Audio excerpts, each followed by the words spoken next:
everybody, welcome back to the channel. This is Charlie here, Rookie Farmer.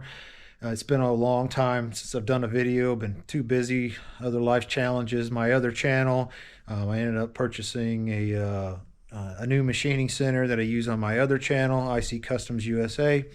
But behind me, we're going to give you a little update on what's going on the old Rookie Farm here. I bought a used Vermeer 403F, which is a small round baler. This is a pretty old machine. It's in fairly good shape for its age. It does need a little TLC, such as some new feed flaps for it. Maybe one or two of the belts could look to be changed, but I did cycle it through and they seem to be in fairly decent shape, but I may replace one or two of them. But we're going to have an upcoming upgrade video on this thing. It is a manual twine tie machine, and I'm going to put a linear actuator on it, electric linear actuator. So I had to build and fabricate the mounts and do the wiring and make a switch assembly. I'm going to also put a bell chamber fill alarm on here, so when the chamber is full, that it will sound an alarm on the machine, so I'll be able to know versus having to constantly look back and look at the gauge. So anyways, we'll give you a little brief look at it. Like I said, this will come up in future videos. As far as the upgrades that I'm doing to it, I already know that it needs a couple hydraulic hoses, a new gauge on the tensioner assembly there. So I'm waiting. I registered. The nice thing is with Vermeer, you can register your used piece of equipment on it, and you can have access to all the manuals, etc., that's available for it. So I've registered it and waiting for confirmation of that so I can get the manuals.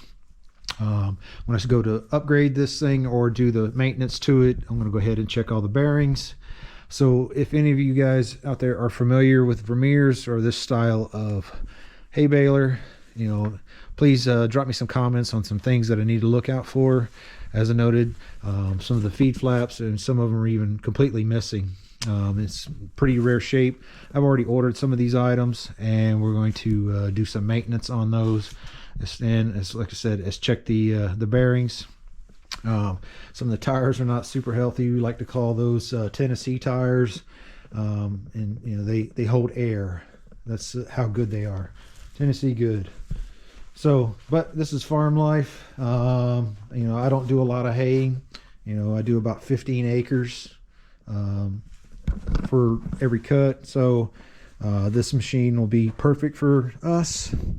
Also acquired, since the previous video, is I ended up getting the Tar River BDR185.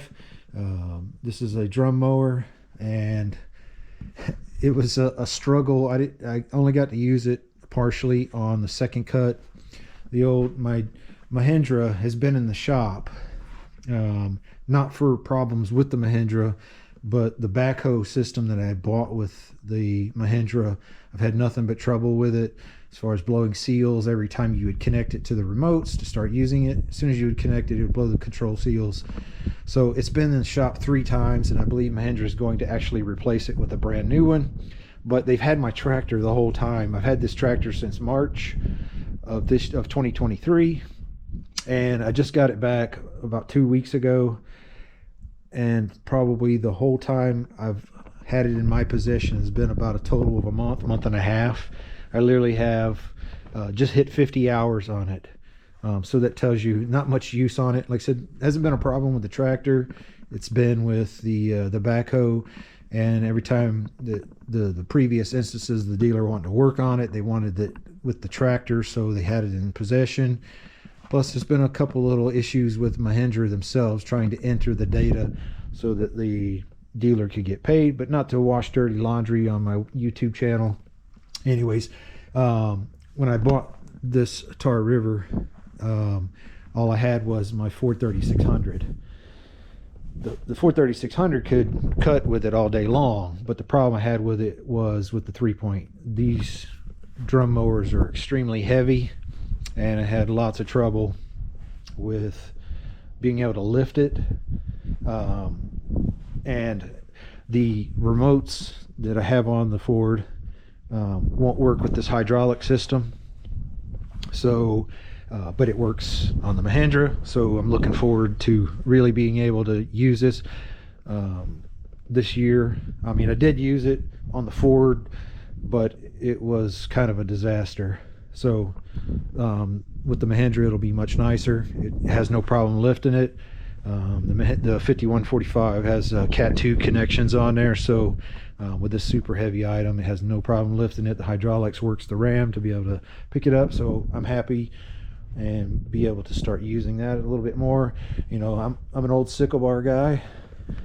This is my Ford 503. It's a 7-foot sickle bar. I have a 6-foot version, but I'm going to refit and just sell it now that I have this Tar River, and I'm going to keep my 7-foot as my backup. I had a square baler. The getting up in age, I just didn't want to, you know, when it comes time to doing hay, you know, I find myself being the only one doing the hay as far as you know, doing all the cutting and raking and then baling, and then we have to load and unload, and just became too much work. So I wanted to switch over to this small round baler so I could just use a hay spear and don't have to really touch a bale of hay. For the amount of cattle that I have, a 500-pound bale is awesome, and I look forward to that for the next season. The one cool thing is that I did some trades with the 530 baler and the hay grapple that I had, and it happened to be with a subscriber to this channel. So it was awesome and a small world to see that I was able to do some trading with an individual that used my videos on my 530, you know, my experiences on it, and he was able to help use those videos for a 530 that he had, that he's still having trouble with. So henceforth we did some trading, and I wish him the best of luck with that, and if he ever needs anything, he knows how to contact me now for future upgrades. So these are some of the items that I traded with him, and I was thankful that we were able to come to terms and work out a good deal that we both made out. So anyways, we are going to sign off, and I said stay tuned for the Vermeer upgrades that we're going to do. I'll do a little video series on some of the other items. This particular baler, there wasn't very many of them made, so I'm hoping due to the age that, you know, the same thing with the 530, some of the videos that I make will be helpful for another individual that may have come across one of these old balers. But we're going to get it all fixed up and get it where we make sure that it's fine-tuned and gets us through this hay season. So anyways, this is Charlie with Rookie Farmer. Please like and subscribe, and we'll see you on the next vid.